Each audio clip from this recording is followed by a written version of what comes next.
வணக்கம் நண்பர்களே. இன்னைக்கு நிஃப்டி 50 பாருங்க கிட்டத்தட்ட ஒரு 181 பாயிண்ட் நெகட்டிவ்ல க்ளோஸ் ஆயிருக்கு. காலையில் பார்த்தீங்கன்னா ஒரு 30-40 பாயிண்ட் பாசிட்டிவ் சைடில் இருந்தது. அதுக்கப்புறம் பார்த்தீங்கன்னா ஃபுல்லாக டவுன் சைடு தான். ஒரு ரெக்கவரி கொடுக்கறதும் திருப்பி பார்த்தீங்கன்னா டவுன் ஃபால் ஆகுறது இந்த மாதிரியே தான் நடந்துகிட்டே இருக்குது. கண்டினியூஸாக பார்த்தீங்கன்னா சேலிங் ப்ரெஷர் அதிகமாக இருந்தது, டவுன் சைடு தான் போயிட்டே இருந்தது. இன்னைக்கு சென்செக்ஸ் பார்த்தீங்கன்னா கிட்டத்தட்ட ஒரு 728 பாயிண்ட் நெகட்டிவ் சைடில் இருக்குது. நிஃப்டி பேங்க்கு, ஐடி, ஃபார்மா, மெட்டல், எனர்ஜி, எஃப்எம்சிஜின்னு சொல்லி மோஸ்ட்லி எல்லா இண்டிசஸுமே நெகட்டிவ் சைடில் தான் இருக்குது. பாசிட்டிவ் சைடு கொஞ்சம் கூட வரல. மோஸ்ட்லி பார்த்தீங்கன்னா சேலிங் ப்ரெஷர் தான் அதிகமாக இருக்குது. மிட் கேப்பு, ஸ்மால் கேப்லாம் பார்த்தீங்கன்னா கிட்டத்தட்ட ஒரு நியர் டு 1% வரைக்கும் சேலிங் ப்ரெஷர் அதிகமாக தான் இருந்தது. அதுவும் டவுன் ஃபாலில் தான் க்ளோஸ் ஆகிருக்கு. இல்லை ஆட்டோ மட்டும் பார்த்தீங்கன்னா கொஞ்சம் பாசிட்டிவாக 5 பாயிண்ட் தான் பாசிட்டிவ் க்ளோஸ் ஆகிருக்கு.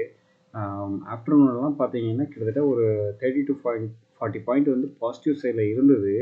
அதுக்கப்புறம் ரெக்கவரி கொடுக்க முடியல. ஏன்னா மற்ற இண்டிசஸ் எல்லாமே பார்த்தீங்கன்னா நெகட்டிவ் சைடில் இருக்கிறதுனால இதெல்லாம் சஸ்டெயின் பண்ணி இருக்க முடியல. அதுவும் பார்த்தீங்கன்னா கடைசியில் ஃபைனலாக நெகட்டிவ் சைடில் தான் க்ளோஸ் ஆகிருக்கு. நேற்றுக்கு எஃப்ஐ பாருங்கள் கிட்டத்தட்ட ஒரு 5321 கோடிக்கு பையிங் சைடு வந்திருக்காங்க. டிஐ பார்த்தீங்கன்னா 2768 கோடிக்கு சேல் பண்ணியிருக்காங்க. இதில் இன்னொரு விஷயம் என்ன சொல்கிறாங்கன்னா, இந்த மார்ச் 31 இயர் எண்டு கணக்கு முடியுது. ஸோ அதனால் வந்து பார்த்தீங்கன்னா சம் ஆஃப் ஷேர்ஸ் வந்து வாங்கணும், விற்கணும் அப்படின்னு சொல்லி ஒரு இது பண்ணிகிட்டு இருக்கிறதா சொல்கிறாங்க. பட் இது எந்த அளவுக்கு உண்மைங்கிறது தெரியல. ஏன்னா எஃப்ஐக்கு வந்து ஃப்ளோ பார்த்தீங்கன்னா இன்ஃப்ளோ வந்து அதிகமாகவே அவங்களுக்கு இருக்கும். அவங்களுக்கு லிமிட் இதெல்லாம் கிடையவே கிடையாது. இது ஒரு ரூமர் மாதிரி ஏதோ சம்திங் போகுது. அதனால தான் இவங்க வந்து பையிங் சைடு வந்திருக்காங்க அப்படிங்கிற மாதிரி சொல்கிறாங்க. இந்த மார்ச் 31 வரைக்கும் இந்த இது அப்படியே ஒரு பையிங் சைடில் இருக்கிற மாதிரி காமிச்சிட்டு ஏப்ரல் 1 பார்த்தீங்கன்னா திருப்பி இறங்க ஆரம்பிச்சிருவாங்க அப்படிங்கிற மாதிரி சொல்கிறாங்க. ஸோ இது எந்த அளவுக்கு உண்மைங்கிறது எக்ஸாக்டாக தெரியல. ஸோ பொறுத்திருந்து பார்ப்போம்.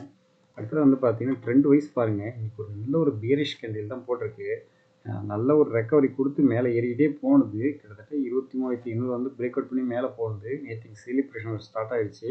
அதேமாதிரி பார்த்தீங்கன்னா இன்றைக்கும் சேலிங் ப்ரெஷர் ஸ்டார்ட் ஆகிருக்கு.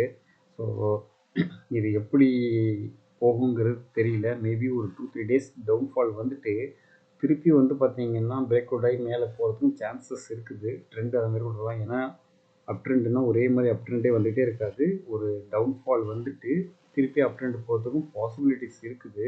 So will not sure. நம்ம கொஞ்சம் கண்டினியூஸாக வாட்ச் பண்ணிகிட்டே இருப்போம். இப்போ இன்னொரு நியூஸ் என்னென்னா, ட்ரம்ப் வந்து பார்த்திங்கன்னா இந்தியா மேலேயும் சைனா மேலேயும் பார்த்திங்கன்னா எக்ஸ்போஸ் டியூட்டி வந்து அதிகமாக இன்க்ரீஸ் பண்ண போகிறோம் அப்படிங்கிற மாதிரி சொல்லியிருக்காங்க. இது வந்து பார்த்திங்கன்னா அப் டு 1 இயர் வரைக்கும் இருக்கும் அப்படிங்கிற மாதிரி சொல்லியிருக்காங்க. இது எதுக்காக சொல்லியிருக்காருன்னு பார்த்தீங்கன்னா, வெனிசுலாவில் வந்து பார்த்தீங்கன்னா நம்ம வந்து அதிகமாக ஆயிலெலாம் வாங்கிக்கிட்டு இருக்கோம். பர் டேக்கு மட்டும் பார்த்தீங்கன்னா கிட்டத்தட்ட ஒரு 1.4 பில்லியன் பேரல் வந்து நம்ம பர்ச்சேஸ் பண்ணிக்கிட்டு இருக்கோம் பர் டேக்கு மட்டும். ஸோ இது வந்து என்னென்னா, நீங்கள் எங்களுக்கு எதிரான கண்ட்ரியில் வந்து நீங்கள் அதிகமாக ஆயில் வந்து பை பண்ணிகிட்டு இருக்கீங்க. இதனால் நான் உங்களுக்கு வந்து எக்ஸ்போர்ட் டியூட்டிலாம் அதிகமாக ஆக்க போகிறேன், டேரிஃபை இன்க்ரீஸ் பண்ண போகிறேன் அப்படிங்கிற மாதிரி சொல்லியிருக்காங்க. ஸோ நேற்றுக்கு இந்த நியூஸ் வந்திருந்திருக்கு. அதனால் கூட மேபி டவுனில் போயிருக்கலாம். அதோட இம்பேக்ட் பார்த்தீங்கன்னா இன்றைக்கி இது அதனால தான் இருக்கும் அப்படிங்கிற மாதிரி எல்லாம் எக்ஸ்பர்ட்லாம் சொல்லிட்டு இருக்காங்க. ஸோ இது வந்து இந்தியா எப்படி டேக்கிள் பண்ண போகுது அப்படிங்கிறத நம்ம பொறுத்திருந்து பார்க்கணும். ஏன்னா இப்போது நேற்றுக்கு வந்து பார்த்திங்கன்னா ஃபார்மா செக்டருக்கெல்லாம் டேரிஃப் போட போகிறோம் அப்படிங்கிற மாதிரி ஒரு அனௌன்ஸ்மெண்ட் பண்ணியிருந்தாரு. ஸோ அந்த இதனால பார்த்தீங்கன்னா ஃபார்மா செக்டர் எல்லாமே பார்த்தீங்கன்னா கொஞ்சம் நல்லாவே டவுனில் போயிடுச்சு. எல்லா ஃபார்மா ஸ்டாக்ஸ் பார்த்தீங்கன்னா டவுன் சைடில் போகுது. இப்போ வந்து பார்த்தீங்கன்னா இப்போ ஆயில் சைடில் இப்போ வந்துருக்காங்க. ஏன்னா இப்போ நம்ம வந்து பார்த்தீங்கன்னா பிஃபோராக ஈரானில் வாங்கிட்டு இருந்தோம், ஈராக்கில், அதுக்கப்புறம் பார்த்தீங்கன்னா ரஷ்யாலையும் வாங்கிட்டு இருந்தோம், வெனிசுலா இந்த மாதிரி கண்ட்ரிஸ்லாம் வாங்கிக்கிட்டே இருக்கிறோம். பட் நம்ம இங்கே வந்து பார்த்தீங்கன்னா எங்கெல்லாம் சீப்பர் ப்ரைஸில் இருக்குதோ நம்ம வந்து அங்கே அதிகமாகவே நம்ம வாங்கிக்கிட்டு இருக்கோம். இப்போ வந்து பார்த்தீங்கன்னா இப்போ அடுத்தது வெனிசுலாவில் வாங்குறதுனால இதையும் சொல்லியிருக்காங்க. இது நம்மளுக்கும் மட்டும் இல்லை, சைனாவுக்கும் உண்டு. ஸோ இதை வந்து இந்தியா டேக்கிள் பண்ணி அடுத்தது என்ன மூவ் பண்ணுறதுங்கிறத பார்த்துட்ருக்கோம். அடுத்தது வந்து ஏப்ரல் 2லேருந்து பார்த்தீங்கன்னா டேரிஃப் இது வந்து இம்ப்ளிமெண்டேஷன் ஆகும் அப்படிங்கிற மாதிரி சொல்லியிருக்காங்க. சப்போஸ் இன் பிட்வீனில் நம்ம ஸ்டாப் பண்ணால் கூட இந்த டேரிஃபில் இது வந்து கண்டிப்பாக இருக்கும். அது வந்து அப் டு 1 இயர் வரைக்கும் கண்டிப்பாக இருக்கும் அப்படிங்கிற மாதிரி தான் ட்ரம்ப் சொல்லியிருக்கிறத சொல்கிறாங்க. ஸோ நம்ம பொறுத்திருந்து பார்ப்போம் எப்படி மூவ் ஆகுதுங்கிறத. இன்றைக்கி கோல்டு வந்து பார்த்திங்கன்னா கிட்டத்தட்ட ஒரு 10 ரூபா ஏறிருக்கு. 8195ங்கிற ரேஞ்சில் க்ளோஸ் ஆகிருக்கு.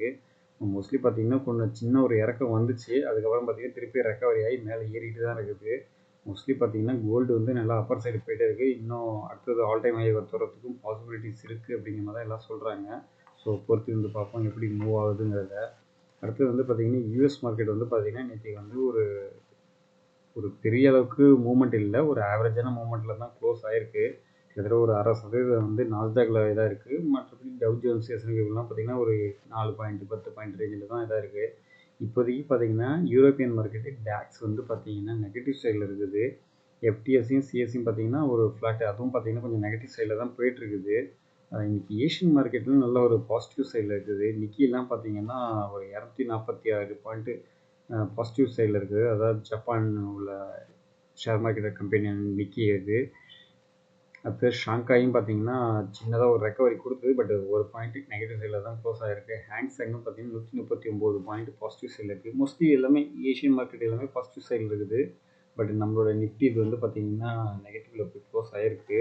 ஸோ இது எப்படி போகுதுங்கிறத நம்ம பொறுத்திருந்து பார்ப்போம், என்ன மாதிரி நடக்க போகுதுங்கிறத. இன்றைக்கி நைட்டு யூஎஸ் மார்க்கெட் ஓப்பன் ஆனதாக தெரிஞ்சிடும். அடுத்தது என்னென்னு முடிவு பண்ணிக்கலாம். அடுத்தது சின்ன அப்டேட்டு, என்சிசி வந்து பார்த்திங்கன்னா கிட்டத்தட்ட அவங்களுக்கு வந்து ஒரு 2 ஆர்டர் ஒன்று கிடச்சிருக்கு. ரெண்டுமே பார்த்தீங்கன்னா பிஎஸ்என்எல்லேருந்து அவங்களுக்கு கிடச்சிருக்கு. கிட்டத்தட்ட ஒரு 10,805 கோடிக்கு ஆர்டர் வந்து அவங்களுக்கு கிடச்சிருக்கு. ஒன்று வந்து பார்த்திங்கன்னா உத்தரகாண்ட் மாநிலத்திலையும், இன்னொன்று மத்திய பிரதேஷ் மாநிலத்திலையும் அவங்களுக்கு வந்து ஆர்டர் ஒன்று கிடச்சிருக்கு. இது வந்து என்சிசிக்கு ஒரு நல்ல பாசிட்டிவ் நியூஸாக இருக்குது.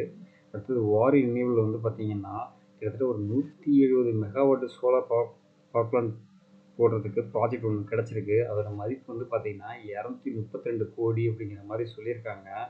அடுத்தது வந்து ஐஆர்எஃப்சி வந்து பார்த்திங்கன்னா கிட்டத்தட்ட ஒரு 5000 கோடிக்கு என்டிபிசி ரினியூவல் எனர்ஜி வந்து லோன் கொடுக்க போகிறதா சொல்லியிருக்காங்க. ஏன்னா இவங்க வந்து பார்த்திங்கன்னா ரினியூவல் எனர்ஜி பிளான்ட்லாம் போட போகிறாங்களாம்.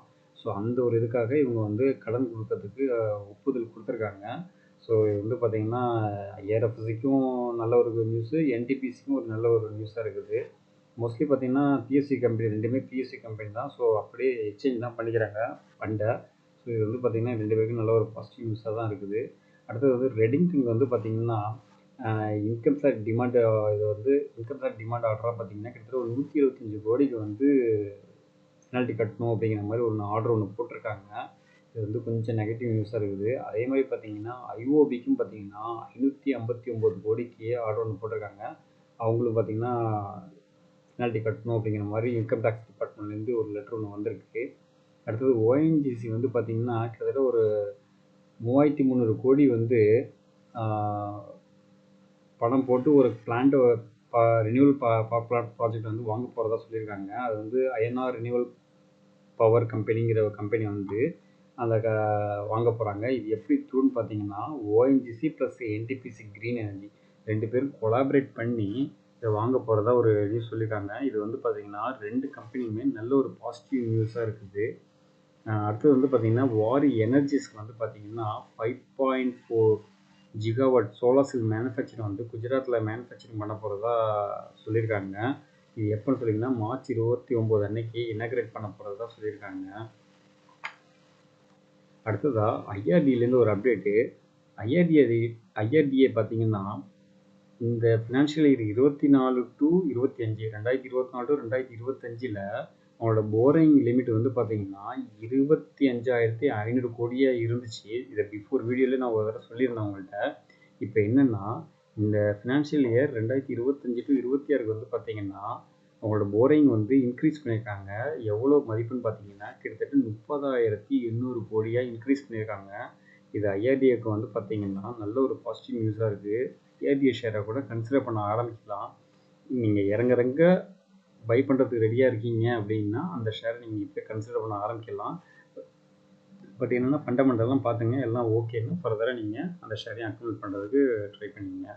நீங்கள் கொடுத்த இன்ஃபர்மேஷன் எல்லாமே யூஸ்ஃபுல்லாக இருக்குன்னு நினைக்கிறேன். அடுத்த இன்ஃபர்மேஷனோட அடுத்த வீடியோவில் சந்திப்போம். நன்றி நண்பர்களே.